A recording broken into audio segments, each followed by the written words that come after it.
What would you do if a car worth only $50 changed your entire life? For one 13-year-old girl and her adopted father, that broken car was more than rust and scrap. Inside it was a secret that turned their struggles into a legacy no one could have imagined. Before we dive in, don't forget to hit that subscribe button.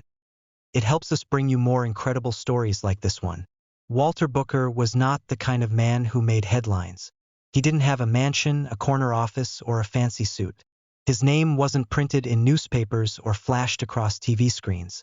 Instead, his story lived quietly inside a modest home filled with the footsteps of children nobody else wanted.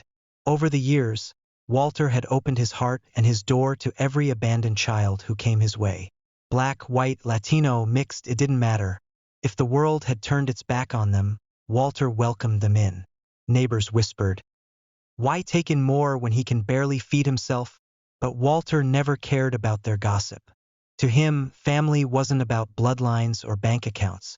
Family was about love, sacrifice, and making sure no child slipped through the cracks. But love didn't pay bills. For years, Walter's only steady income came from driving Uber in an old Toyota. It wasn't much, but it kept the lights on, bought groceries, and gave his children just enough stability to feel safe. That was until the car broke down for good. Suddenly, the house fell silent. Without the car, there were no rides. Without rides, there was no income. Bills stacked higher on the kitchen counter. The children noticed Walter sitting longer on the porch steps, his hands folded, his face heavier than before.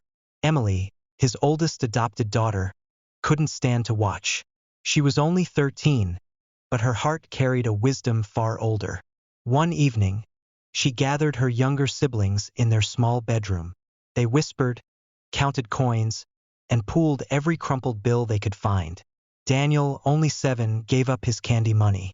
Maria, who had been saving for a birthday dress, pressed her few dollars into Emily's hand without hesitation. By the time they finished, they had only $50.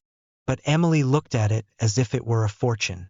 "Dad gave us a home," she told them, voice trembling but firm. "Now it's our turn to give him hope."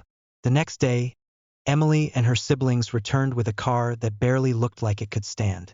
The paint was chipped, the windows clouded with dust, and one tire sagged into the dirt. To everyone else, it was scrap metal. To these children, it was a gift. When they pushed it into the driveway and told Walter it was his, he didn't know what to say. He placed his hand on the hood, eyes glistening. It wasn't about the car. It was about them. Children who once felt unwanted now sacrificing what little they had to lift him up. Walter whispered to himself, "Even in our poverty, we are richer than most." Neighbors, of course, shook their heads.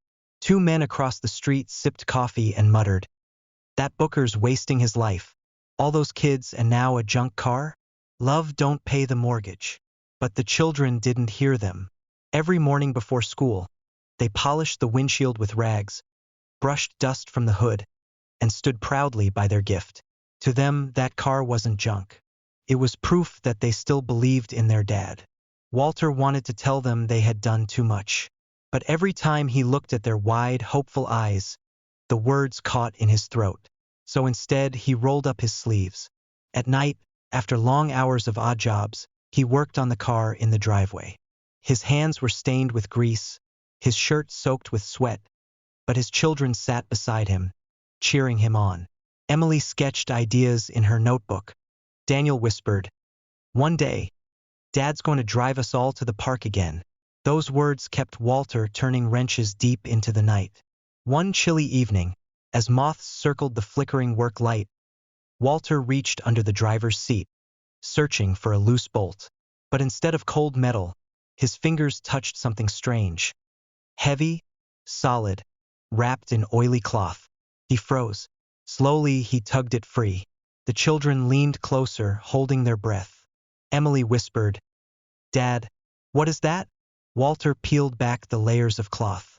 Dust filled the air. And then, under the dim light, something gleamed. Not brass, not junk metal, but pure gold. His breath caught. His hands trembled. For a long moment, the driveway was silent except for the crickets. The children's eyes widened as the glow reflected in their faces. "It looks like treasure," one of the younger ones whispered.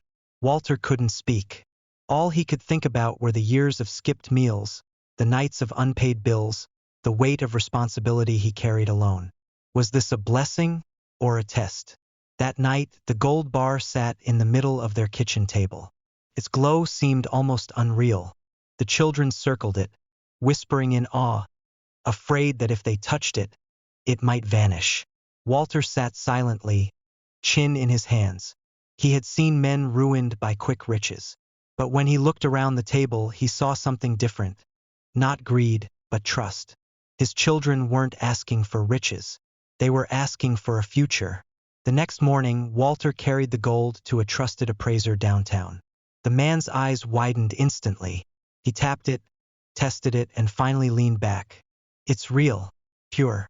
You're sitting on a fortune." Walter only nodded, wrapped it back in the towel, and walked home with a pounding heart. He didn't sell it. Not yet. He knew this wasn't just about money. It was about using it wisely. Over the weeks, Walter carefully converted part of the gold into funds. Quietly, without drawing attention, he paid off debts, fixed the leaking roof, and filled the pantry. For the first time in years, the refrigerator hummed with fresh groceries. He didn't stop there. He opened savings accounts for each child, small but steady deposits that would one day carry them further than he ever could. He met with a financial advisor, signing papers with trembling hands that secured trust funds for their future. The neighbors noticed changes. The house got fresh paint. The porch light no longer flickered. The children wore shoes that actually fit. Gossip spread quickly. "Booker must have found a donor." Another scoffed. "Probably government aid. No way he pulled this off himself." Walter heard the whispers but never explained. Let them guess. The truth was his children's alone. Through it all, he kept working. He still fixed things for neighbors. He still drove rides when the old Toyota sputtered back to life. He wanted his children to see the gold as a blessing, not a crutch. And every night, as he passed their rooms, he heard new sounds. Emily's pencil scratching as she studied late, Daniel's laughter echoing down the hall, the soft murmur of dreams spoken aloud. Gold had filled their bellies, yes, but more importantly, it had restored their hope. Months passed. Life looked different now. Stable, secure, not flashy, not extravagant, but steady. Something they had never known before. One sunny afternoon, Walter stood outside as the children played in the yard. Neighbors gathered nearby, watching quietly. For the first time, some admitted they had been wrong. "That man didn't just raise kids," one whispered. "He raised hope." Walter's eyes drifted to the old car still sitting in the driveway. He never scrapped it.